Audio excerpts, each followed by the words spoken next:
ہوتے تھے تو داہنی طرف جب سلام پھیرتے تھے تو 90,000 آدمی مسلمان ہو جاتے تھے، اور بائیں طرف سلام پھیرتے تھے تو 90,000 آدمی ادھر بھی مسلمان ہو جاتے تھے۔ اللہ جانے زمین سے اگتے تھے یا آسمان سے برستے تھے۔ دائیں طرف سلام پھیرا تو 90,000، بائیں طرف سلام پھیرا تو 90,000۔ ایک ٹائم میں 1,80,000، ایک ٹائم میں 1,80,000 پیر ہو تو ایسا، اور کوئی ماں نے بیٹا جنا ہو تو ایسا۔ ایک وقت کی نماز پڑھ رہے ہیں تو 1,80,000، اور 5 وقت کی نماز پڑھ لی تو 9 لاکھ۔ 24 گھنٹے میں 9 لاکھ لوگ مسلمان ہوا کرتے تھے۔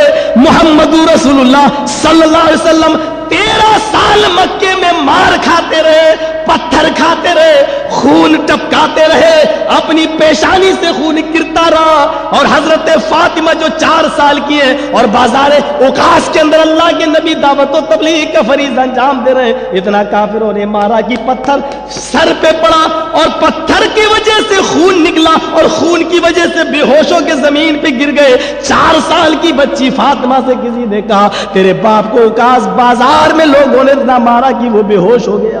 حضرت فاطمہ دوڑی، آگے بڑھی، دوڑتی اور اپنے باپ کو بے ہوش دیکھتی ہے بازار اوقاس میں، اپنی اوڑھنی اتارتی ہے، اپنا دوپٹہ اتارتی ہے، اور اپنے ابو کے خون کو پوچھتی جا رہی ہے اور کہتی جا رہی ہے اے کافروں، تم نے میرے اس باپ کو مارا ہے جس نے آج تک کسی کو گالی نہیں دی، جس نے آج تک کسی کی امانت میں خیانت نہیں کی، جس نے آج تک کسی کے دل کو نہیں دکھایا، تم نے میرے اس باپ کو مارا ہے۔ اور یہ کہتے کہتے ان کے آنکھوں سے آنسو نکلے، اور آنسوؤں کے قطرے اللہ کے نبی کے چہرے پر گر گئے۔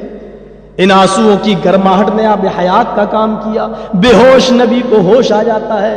حضرت فاطمہ کی آنکھوں میں آنسو دیکھے تو آپ اپنی سر کی تکلیف بھول گئے، آپ اپنا غم بھول گئے، آپ نے اپنے کرتے اور قمیص کے پلو کو اٹھایا اور اپنی بیٹی کے آنسوؤں کو پوچھنے لگے، اور پوچھتے پوچھتے کہا اے کافروں، تم نے مجھے جتنا مارا اور مار مار کے بے ہوش کر دیا، اللہ کی قسم مجھے اتنی تکلیف نہیں ہوئی جتنی تکلیف مجھے اپنی بیٹی کی آنکھوں میں آنسو دیکھ کر ہوئی، اور یہ تمہاری وجہ سے ہوئی۔ تصور کیجئے میرا نبی اتنی محنت کرے، اور 13 سال کی محنت کے بعد جب مکے سے نکلنے پر مجبور کر دے کافر، تو خانہ کعبہ کو پکڑ کر اس کے اوپر ہاتھ رکھ کر کہہ رہے ہیں آئے کعبہ، اگر تیرے باشندوں نے مجھے مجبور نہ کیا ہوتا تو میں تجھے چھوڑ کے نہ جاتا، مجھے مجبور نہ کیا ہوتا تو اے کعبہ میں چھوڑ کے تجھے نہ جاتا۔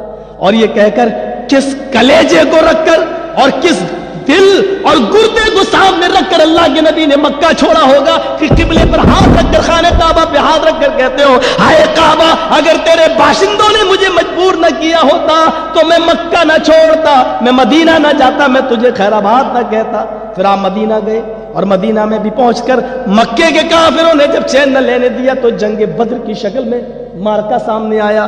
جانتے ہو مکہ کی 13 سال کی اور مدینے کی چند مہینوں کی زندگی اگر اس کو جوڑا جائے تو 13 سال کی اس لمبی محنت میں نبی اکرم کے ساتھ پر کتنے آدمی مسلمان ہوئے؟ آپ تعجب کریں گے، 313۔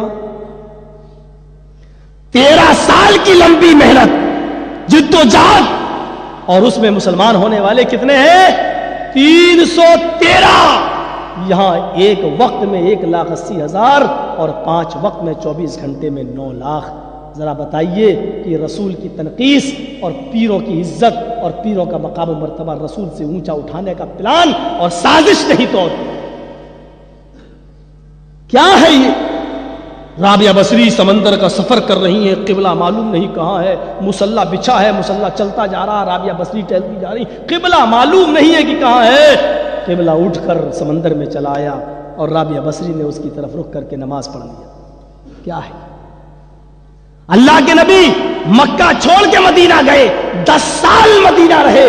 جو قبلہ مکے سے اٹھ کے مدینہ محمد رسول اللہ کے لیے نہیں جا سکا، وہ رابعہ بصری کے لیے گیا۔ تصور کیجئے، اور لوگ ہم سے کہتے ہیں کہ ان کو مان لو۔ اسلامی کیسٹ مرکز سلفی کیسٹ سینٹر، منظور کالونی، گجر چوک، کراچی۔ ان کرامتوں کو مان لو۔ میں کرامتیں نہیں، میں معجزہ بیان کر رہا ہوں، محمد رسول اللہ صلی اللہ علیہ وسلم۔ اللہ ہمارے بھائیوں کی اصلاح فرمائے، اور ایسی کرامتوں کو ماننے سے اللہ گریز عطا فرمائے۔ شرکیہ ہے، توہین ہے محمد رسول اللہ صلی اللہ علیہ وسلم۔ صاف کہہ دو میرے بھائیوں، کیا کہا جا رہا ہے؟ بے شرف بھرگ لتا سہائے سوتی البھرم گت سنو گھبرائے، انہی باتیں دکھانے والا ہو۔ تب تک مدی کویا بنا محمد پار نہ ہویا، مد مانی میٹھی، کویا مانی آواز، جب تک میٹھی آواز یعنی قرآن، یہ ترجمہ میرا نہیں ہے، تلسی داس جی کا ترجمہ، تب تک مدی کویا جب تک میٹھی آواز، مد مانی میٹھی، کویا مانی آواز، جب تک میٹھی آواز یعنی قرآن باقی رہے گا، بنا محمد پار نہ ہویا، تب تک کوئی بنا محمد کے صلی اللہ علیہ وسلم کی اطاعت و فرما برداری کیے ہوئے کوئی نجات نہیں پائے گا۔ یعنی قرآن کو بھی مضبوطی سے پکڑو اور محمد رسول اللہ کی اطاعت بھی کرو۔ دیکھیے تب تک مدی کویا بنا محمد پار نہ ہویا، جب تک قرآن باقی رہے گا تب تک محمد کی غلامی کے بغیر کوئی پار نہیں ہو سکے گا۔ راجنیتی بھوّے پریتی دکھاوے، آپن مت سب کا سمجھاوے، وہ اپنی حکومت جب چلائے گا